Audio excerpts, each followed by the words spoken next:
I could squeeze a lemon and squeeze an orange, and although the lemon is smaller, I somehow can get more juice than I can from an orange. I don't know, it's like the pulp from the orange just doesn't want to stay put whenever you do that compression to get it out. It's almost as if the pulp is saying, oh, you want to squeeze?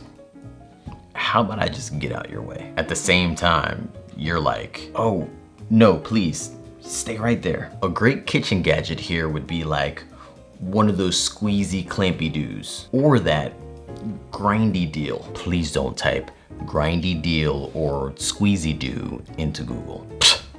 I have no idea what you're gonna get. Today's meal is orange tofu, or orange chicken, but made with tofu. If you don't like tofu, you can do cauliflower, you could do seitan, you could do a plant-based chicken substitute, or you could do pumfu, which I haven't seen in a while. I wonder if they still make it. But if you're using tofu, then the actual beginning of this recipe is to press it. I used extra firm, and if you're familiar with tofu, you know removing the excess water is gonna help you pack flavor into it. For some of my tofu novice, I often hear folks say tofu doesn't have much flavor, which is true. You actually have to put the flavor into the tofu. Kind of like most things that we eat, with some combination of spices and acid, you know, like lemon juice, vinegar. This is how you're gonna infuse that flavor into there very quickly. Also keep in mind, squeezing the tofu out means you don't need to marinate it,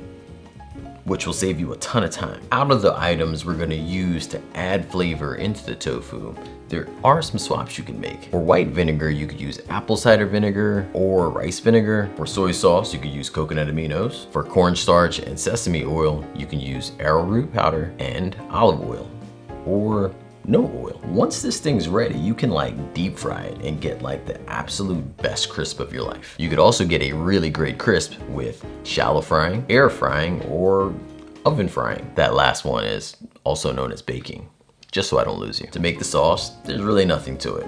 Just stirring everything together. Similar swaps for the sauce can be made here with the similar items that you used to flavor your tofu. As for something like maple syrup, you can do agave, you can do brown sugar, you could also do coconut sugar. For the fresh orange juice, if you don't have one of those doodads I talked about earlier, you can simply use orange juice. But I do recommend it has no sugar or very low sugar. This way your blood sugar doesn't put you into tension. There it is. You're on your way to one of the most tastiest tofu recipes out there. Also, did you know I had a membership? I mean, it doesn't go in the recipe, but I'm not very sales pitchy, so I figured, you know, right here in the talking portion would work. Although I'm not even trying to sell you. It's just like, I'm just trying to mention it as a way to support the channel.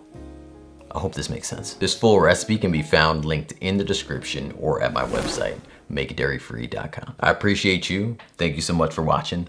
Put it there. Boom. Yeah, all that. Believe in good. Peace.